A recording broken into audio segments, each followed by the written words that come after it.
Years ago, I used to host events called About 90 Meetups to network with other entrepreneurs and support local businesses. In this video, I'm going to walk you through my 5 secrets for hosting networking events that will keep you from burning out while you give back. Without further ado, let's hop in.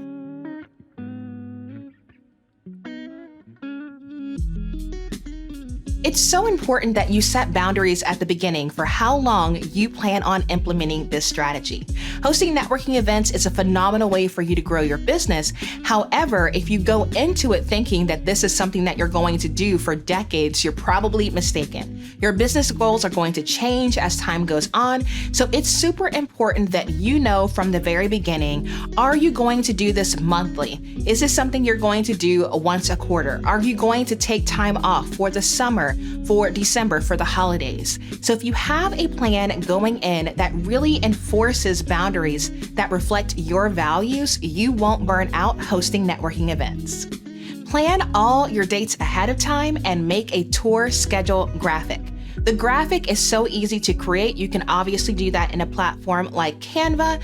And what I did was I put all of the locations for the meetups on the same graphic. So if someone came to a meetup in February and they weren't going to be able to make the March one, they already knew where the April event would be taking place. The other thing that was super helpful was to create the same version of that graphic as a business card style design. I literally printed them out as business cards and I had a stack of them at every event. This way, people could take those dates, put them in their wallet, put them in their purse, and so it made it really easy for people to remember when these events were taking place. If you don't plan your dates ahead of time, you will find yourself in a rat race trying to market your events every single time you host. But if you plan them ahead of time, your past events will actually funnel more people into your future events. Map out your marketing strategy so you can evaluate it each time. I am a video person. My husband and I own a video production company. Therefore, the number one thing that I did to market my meetups was creating a video advertisement.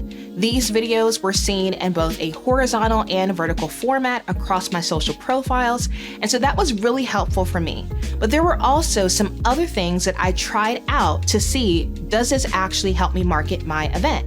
Things like a Facebook event, a LinkedIn event, an Instagram post, a tweet. If you do not map out your marketing strategy in such a way where you can evaluate it, you could find yourself wasting time on marketing strategies that aren't converting. Some communities are responsive to things like Eventbrite or Meetup, but in other areas, people really don't care. So if you're not evaluating your efforts, I could see you burning out after maybe 3 to 4 events because marketing an event is just as difficult as executing the actual event. So map it out, put it in whatever software you like. You could put it in Asana, you could put it in Trello, you could even put it in a Google Doc. But what's essential is that you're critical about what am I doing to drive traffic to this in-person event, and anything that isn't helpful, just let it go.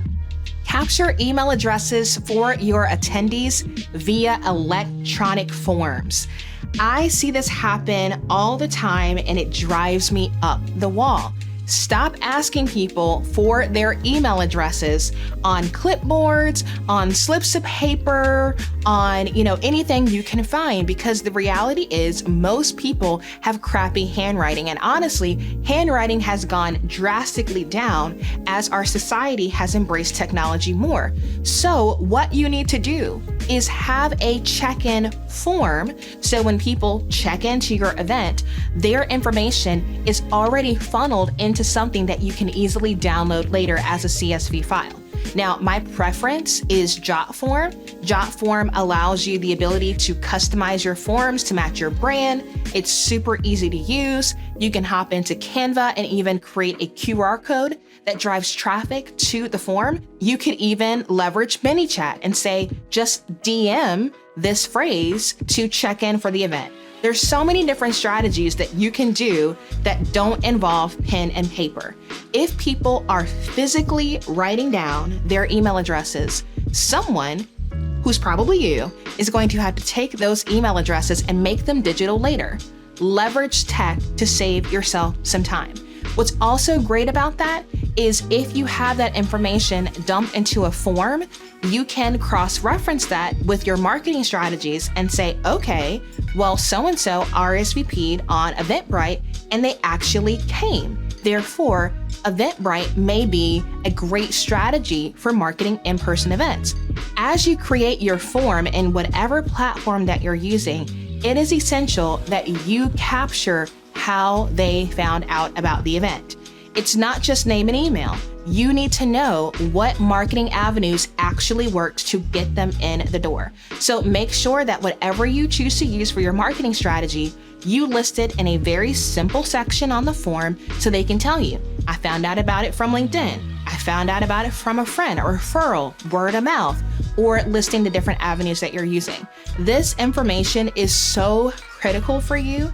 And if you are just doing pen and paper, you're going to miss out on that data. Data-driven marketing decisions are always going to win out over just the easy route. Have a teaching moment at each event to make sure you provide value. A common mistake that I see people make with networking events is assuming that networking alone is enough of a draw to get people in the door.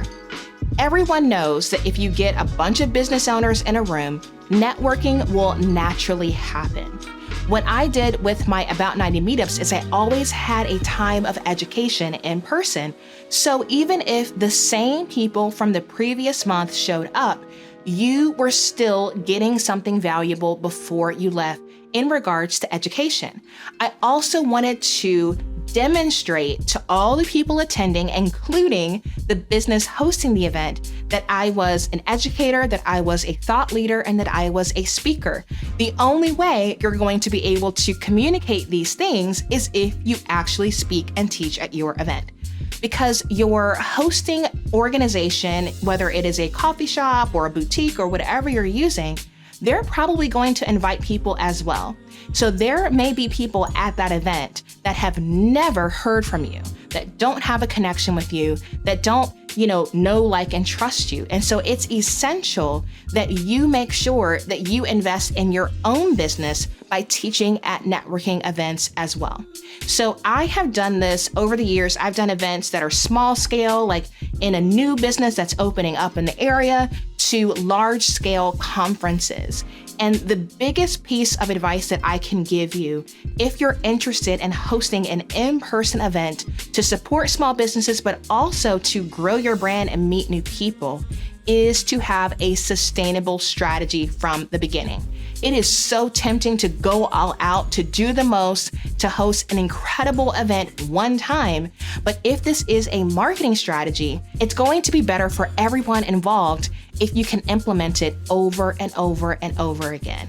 I hosted my About 90 meetups, I believe like 9 times a year. I took off for summer and I took off for December. So I believe June and July were out, and then December was out.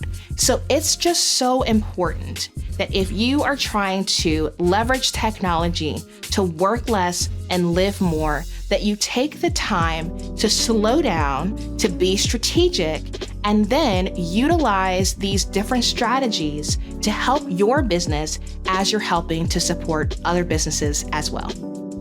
This series is sponsored by Groove. Groove is an app that surrounds you with people who light you up as you conquer your to-dos. It's my favorite virtual co-working space designed for busy, creative entrepreneurs who don't have traditional work teams and crave support. Since it's on your phone, you can co-work from anywhere in the world anytime you need to get stuff done. Over time, I've built deep friendships with Groovers that I work with regularly. The vibe of this app reminds me of sitting down at a table with friends at a coffee shop. But with Groove, I can hang out with a friend in London, Israel, and LA all at the same time. By grooving my work tasks, I've been able to get more defocused work done, so it frees me up to do more of the things that I love. If you're craving a burst of energy and accountability in your life, visit LaShondaBrown.com/groove to create your free account today.